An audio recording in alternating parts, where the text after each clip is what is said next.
Well, hello YouTube, it's me Fortmaster, and welcome back to another game theory reaction. And this one is, Minecraft mobs were created to save us? Okay. I know, like, you know, when you click on a video, it'll start autoplaying first. I mean, the first, like, second of the video I've seen, it seems like they're talking about the trial chambers that are in the most recent update, and I know that they have a couple of new mobs in them. It's like one's a skeleton, but it shoots you with like poisoned arrows, and the other is basically like a blaze, but it shoots wind at you. I think that's where you get like the wind charges from, if I remember correctly. So I mean, the thought up to this point in the theories has always been that, like, especially with like zombies and skeletons, they were always just the literal remnants of the long dead builder civilization. And we've seen in, like, you know, in the other game, was it Minecraft Dungeons? Yeah, I think that's it. Where, you know, like, creepers and stuff like that existed before. So who created them? Unless they're talking about, like, those god-like creator beings. With that being said, could that be, like, somehow connected to the whole fact, like, before the Nether invaded, like, everything on the overworld was peaceful? It's not until after the war that, you know, all the mobs got a taste for combat and blood that they became, violent and predatory. So, I mean, it could be something like, oh, the creepers were made to be good, and then they turned on us. Yeah, actually, the more I think about it, the less sense it makes to me, so I very much want to hear what they have to say about it. So yeah, original video is linked in the description if you haven't seen it for some reason. Corner video will link to my film theory reaction, and yeah, with all that out of the way, let's get this thing started then, shall we? The trial chambers fill an important gap in the Minecraft timeline. That's right, these secret underground rooms are more than just a new challenge for veteran players. They are a window into the lives of the civilization who came before. The mobs and weapons left behind reveal they weren't just hiding underground from a monster, they were preparing to fight back. And Wait, I'm sorry, was that part of the video, or did I actually have like a... What? Mobs and weapons left behind reveal they weren't... Oh, okay. Wait. I was very confused there for a second. So, okay, so are they literally saying that the mobs could have...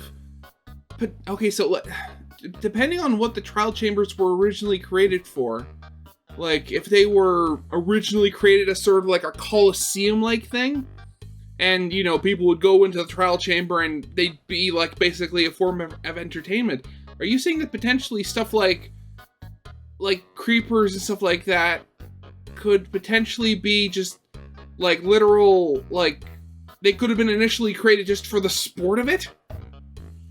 Okay. Weren't just hiding underground from a monster, they were preparing to fight back, and they were doing so with the help of an unusual ally. Never mind, I was completely wrong on that front. Welcome to Game Theory, the show that's always up for a challenge. And Mojang definitely heard that call because they've just released a new update, and it is called the Tricky Trials. This update is designed to seriously test your mettle, introducing a new structure called the Trial Chambers, filled with spawners that continue to spout enemies until the trial ends. It's a nice new challenge for longtime players, especially since the last major challenge was the Warden, and now that's basically just become a plaything rather than a threat. I got a picture. You're not scary, are you? But of course, that's not the only thing this update offers. These chambers are filled to the brim with the stuff that we theorists love. Okay, honestly, what is with that? Is this video sponsored or something? What is this? Got brand new mobs like the Bogged and the Breeze. We've got new enchantments, swords, and armor trims. We've even got new offensive weapons like the Wind Charge and the Mace, which make a devastating combo if mastered. But the main reason this place stood out to me was because you can only find the trial chambers underground between levels Y-20 and Y-40. And with that, we have our second key word. You know, when we hear the words underground and structure, that can only mean one thing. Ancient builders! The original race of builders who summoned the Wither and fled underground to escape its wrath. One update at a time, we have been slowly getting more clarity on who these guys were and what their story is. But we've never really known much about what life was like for them after they fled underground, until this update, because it turns out redstone contraptions and mysterious portals weren't their only solution to the current problem, nor were the ancient builders the only ones who decided to take matters into their own hands. There was another group who formed an alliance with the ancient builders, and the proof for all of this was right under our noses the whole time. So grab your trial keys, theorists, because we are going to unlock the secrets hidden in the tricky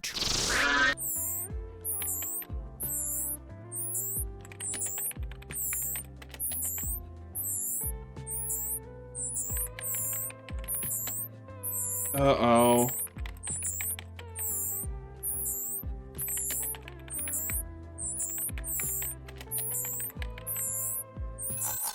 Ow. Oh, God. It's an ARG. No! Now I'm gonna have to keep my eyes peeled throughout the entire video looking for, bits of video URL. Outside of the fact that the trial chambers are underground, just like the ancient cities and the strongholds, there were a few other details that tipped me off to the ancient builders' involvement in these chambers. First of all is the obvious sense of craftsmanship. It's built out of tuff and copper blocks, and while those raw materials are common at this depth, these variations are not naturally occurring in the overworld. You have to craft Someone them. had to chisel these blocks to look like that. Villagers and illagers aren't capable of chiseling copper? I mean, it's smelting copper. that, as we see their villages and woodland mansions only use simple blocks. The only place we see these types of chiseled blocks in the overworld are in places like the desert temples and jungle pyramids, which were also built by the ancient builders. There's also the use of redstone. The trial chambers are full of redstone contraptions like dispensers and copper bulbs. In the ancient cities, we saw the ancient builders experimenting with different redstone circuits, and they'd even set up redstone traps in the jungle pyramids. So redstone contraptions are in their repertoire. Finally, there's those all-important pottery sherds. I thought these things were so uninteresting when they were first announced, but man, have they turned out to be crucial to the lore of this game. Previously, we've said how the pottery sherds were the ancient builders depicting parts of their own history, and they have been a big help in understanding different elements of this society, like the fact they were multiple tribes rather than one cohesive group. And now, the sherds are here again in the trial chambers, meaning the ancient builders had to be here at some point. But some point is a little vague, and we can do better than that. In fact, we can find out exactly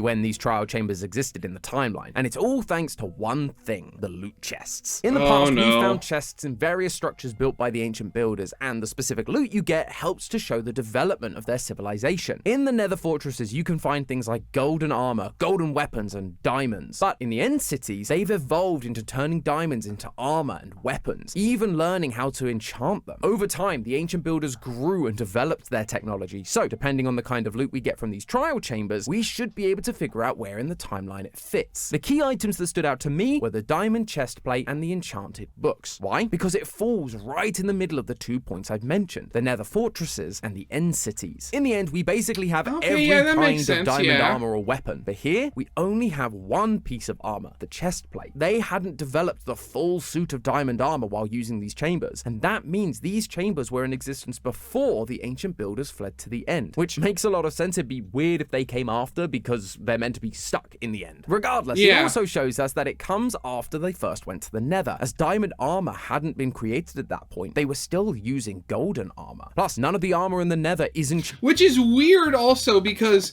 I mean... Actually, wait, does gold armor actually give you any more protection than iron? Because I know the whole thing with gold, like, especially tools, is that, you know, they're quicker than, like, they're the quickest tools you have in the game. And I think you can enchant golden tools one more, with one more enchantment than you can other tools. But, you know, that comes at the cost of having, like, very, very little durability. Yeah, it's literally what I thought. Gold armor is the second weakest armor in the game, just above leather armor. It's below both iron and chainmail. So you'd think that if they were going into the nether, that they'd go in with iron. Well, actually, wait, thinking about it, I know the piglins will attack you unless you're wearing gold. So I guess maybe they go in with gold just to you know, keep peace with the piglin civilization.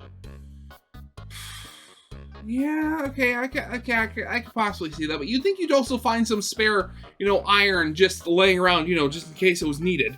enchanted. So the presence of an enchanted book in the trial chambers means they've begun experimenting with enchanting their tools. That enchanted book also ties it to another specific underground structure, the ancient cities, whose loot chests once again offer enchanted books and a single diamond armor piece. These two places offer similar loot, showing the same level of societal development, meaning the ancient cities and the trial chambers existed around the same time. So we know when the trial chambers existed. The question now is, why do they exist? What did the ancient builders need them for? And this is where we get to talk about the new big bad mob of these chambers, the Breeze. Though calling them the new big bad might be a stretch. They're more of a nuisance than anything. They don't actually do much damage, only half a heart if they hit you directly. Instead, they use their wind charge projectiles to knock you around the room, causing you to die due to fall damage rather than actual damage. It's quite annoying, but it does make for an interesting challenge. And that got me thinking. At this point in the story, the ancient builders had been forced underground by the monster they'd created, the Wither. Their scientists were trying to figure out a way to escape using redstone, souls, and portals. But what would they do if the Wither attacked before then? They would need some form of defense to fend off the threat in order to buy them more time and evacuate the city. Now, the Breeze isn't going to help with that. They're hostile to the player, and as I've said, it can barely do any damage to the player, let alone the Wither. But that's not what I think the Breeze was for. Do you remember when the Ancient Cities released? We got that special lore music disc, disc 5? Well, on it, we hear this.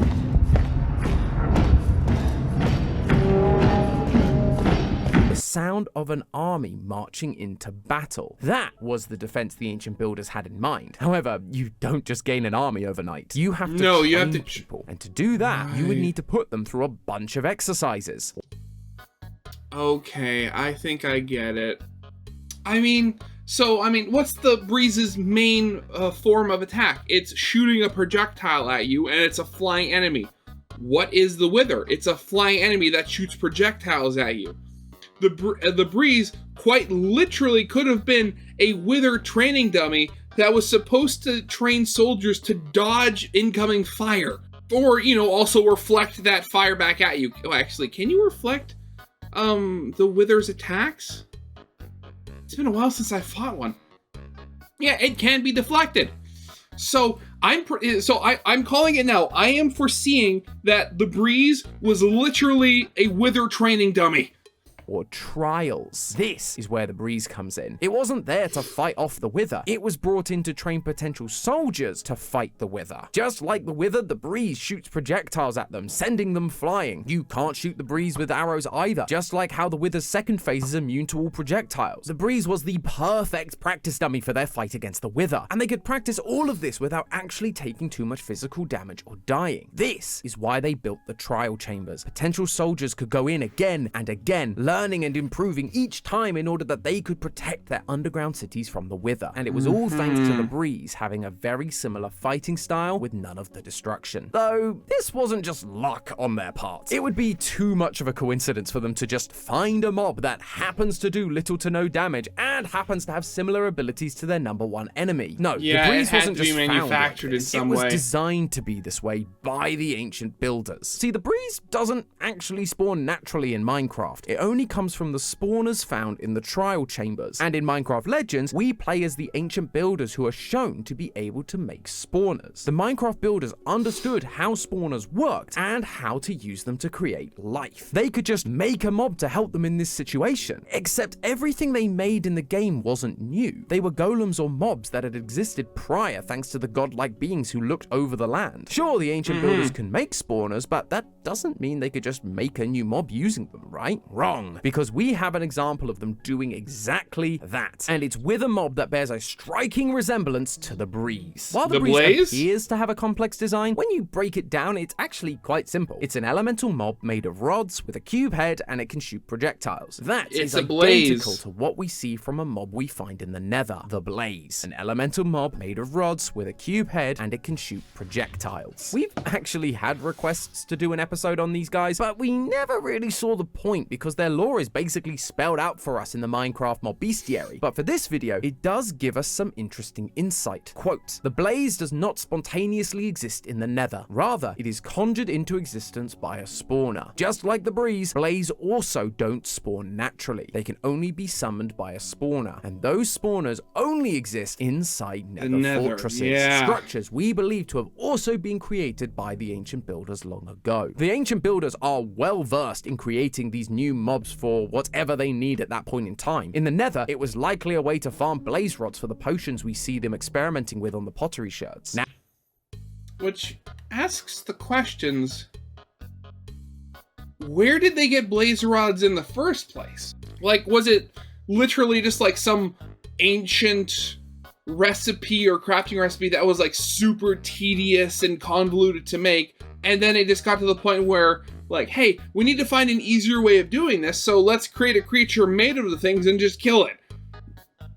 Which, now that I said out loud, that sounds really sick. Now, they're just doing the same thing again, creating a new elemental mob that is designed to test their toughest soldiers and prepare them for battle. There's just one block-sized hole in my perfect theory build. While this proves the ancient builder's ability to not only create spawners, but new mobs from those spawners, you can't just make something out of nothing. To make spawners in Minecraft Legends, you need two things. Lapis lazuli, the magical stones that house the souls of the fallen and are the essence of life itself in this world, and the material the specific creature you're conjuring is made from. Wood for plank golems, stone for cobblestone golems, you get the picture. Now, I suspect the blaze would be easy to make in this way, as we can see from Legends that the piglins have access to blaze rods. They are a resource that exists in the nether even before the blaze come into existence. So just mix some lapis and some blaze rods and boom, you've got yourself a blaze spawner. The trouble is, you need to do something similar in order to create the breeze. There is a new item called the breeze rod, but it is only obtainable by defeating the breeze, which only exists in the spawners that need the breeze rods to be made. But without breeze, how do you get the breeze rods to make the breeze so that you can get the breeze rods to make the breeze so that you can get the breeze rods?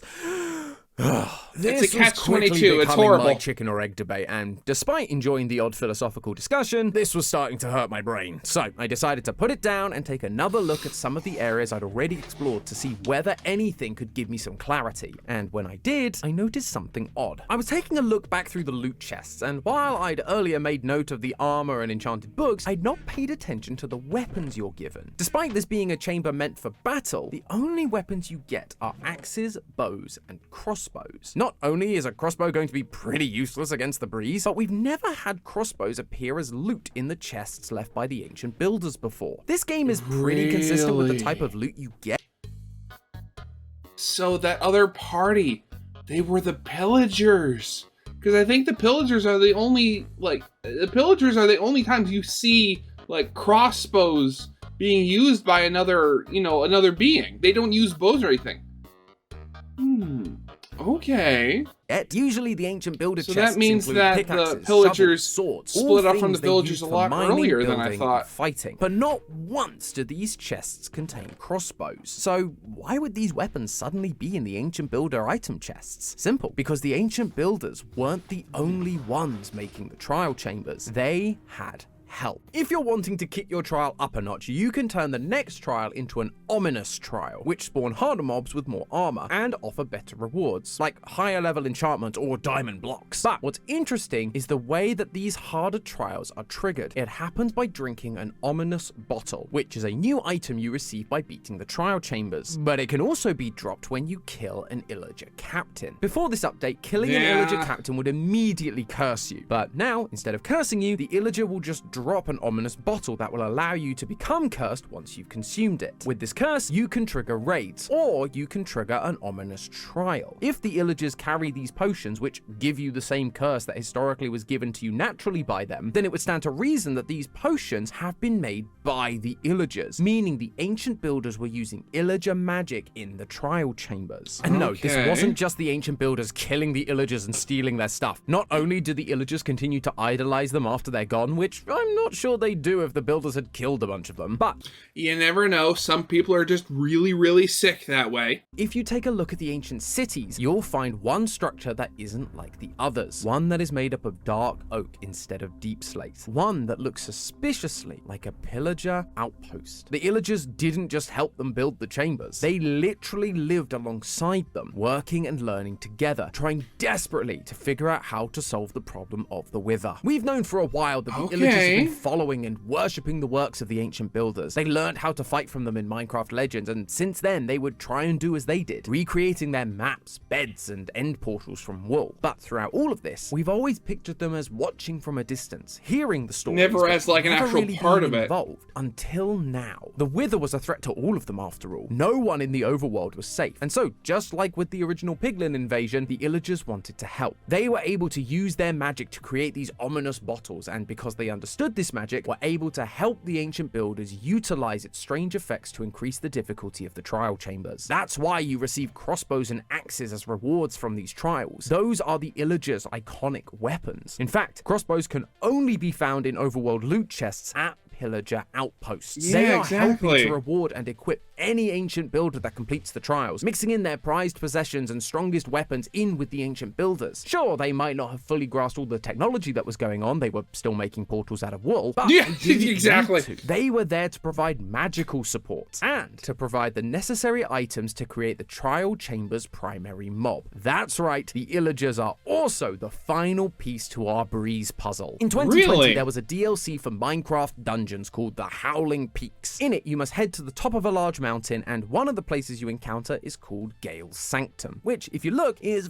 very reminiscent of the trial chambers. Oxidized copper floors, symbols that match those of the chiseled tough blocks, and puzzles all focused around the element of wind. Sounds familiar, right? But the real kicker is that when you travel through the mountain, you encounter a new kind of enemy, an Illager called a wind cooler. These guys have one very specific power. They can create bursts of wind that push you away, just like what the Breeze does with its wind charges. Wind charges that require a specific item to create. Breeze rods. This is where the ancient builders got their first breeze rods to create the breeze spawner. They got them from the Illagers who had control over the wind, and got them to assist in the creation of not only this new mob, but the entire trial chambers, building it out of the same blocks and using the same types of traps in order to create something that would put all ancient soldiers through their paces. And to celebrate this collaboration, the ancient builders created one more pottery sherd inside these trial chambers. You might look at the scraped pottery sherd and think it's the new weapon, the mace. I mean, the other that's an axe, not a mace. So it makes sense for it to be the new thing, right? Except look again, it doesn't have the right shape. No, this is the image of an axe, a symbol of the Vindicator, of Illagers, the people that helped the ancient builders to take down their greatest foe. And so there you have it, the lore behind Minecraft's trial chambers, built as a training ground for the ancient builders to build an army to take on the Wither. And it was only possible thanks to their old friends, the Illagers. They would train in the chambers alongside the ancient builders, living amongst them, ready to fight when necessary. They helped make the trials harder and gave them the necessary tools to create a mob that would mimic the Wither while avoiding unnecessary bloodshed. But that's not where the Illagers' help ended. They set up outposts on the surface to keep watch. They had their goat horns at the ready, which could be heard from miles around, ready to alert everyone down in the caves if the Wither was close by. But despite all the peace and harmony between these groups, we know how it ended. The Wither would breach the ancient city. Clearly, all their training wasn't enough. As a last-ditch effort, they summoned the Warden, who defeated the Wither, but would also go on to kill many of those who lived in the ancient cities, Builder and Illager alike. Eventually, the ancient builders went deeper into the caves, hiding in the strongholds, abandoning what was left of the ancient cities and the trial chambers, and finally, they ran away to the end. However, word never made it to the Illagers on the surface. They patiently waited to hear from them like they always had, until eventually, it was clear they weren't coming back. They'd been left behind. So, they tried to bring them back. They gathered a lay like the ancient builders used to have during the days of legend. They created more dangerous mobs. They built their own portals, all in the hope that the builders would return, but they never did. That is why the Illagers now attack the player today, because you are a reminder of what they lost. Not an all-knowing god with a mastery of building, but a friend. And lashing out at you is just an easier way to come to terms with the truth. Not only were they never coming back, but they left them behind to die. But hey, that's just a theory. A game theory! Thanks for watching. And if you're... Oh god, I swear, At this point in time, I'd say Minecraft lore is a better story than a lot of soap operas.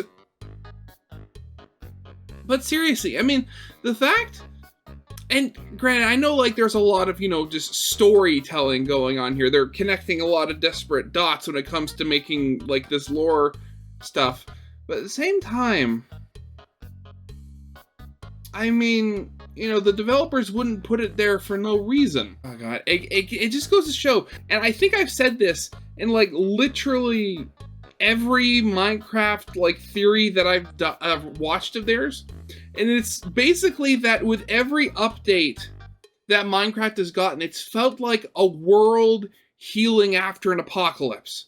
Like in their very earliest betas, all you had were like very the biomes weren't very, you know, were very similar. There was not a big selection. Most of the mobs were, most of the mobs that were in the world were hostile. Then as things have gone on, there have been more passive mobs that have been added, and more biomes. Nature is healing.